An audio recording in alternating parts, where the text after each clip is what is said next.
This one is a little tricky. Eating healthy is more expensive than eating the most unhealthy diet, true.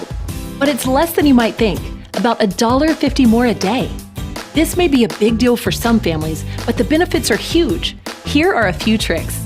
For fresh fruits and veggies, try farmers markets or farm stands rather than grocery stores. Lots of these places eliminate the middleman and therefore some of the price tag. Buying local also helps eliminate the cost of long truck rides across the country.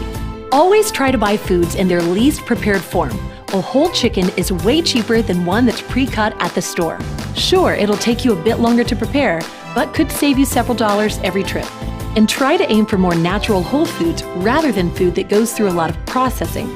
Buy healthy foods in bulk. Brown rice, oatmeal, or dried beans last you weeks or even months. And just cook them up as you need them. Eating a healthy diet helps give your kids energy and helps them feel better, sleep better, and think better. Now that sounds like a great bargain for only $1.50 more a day.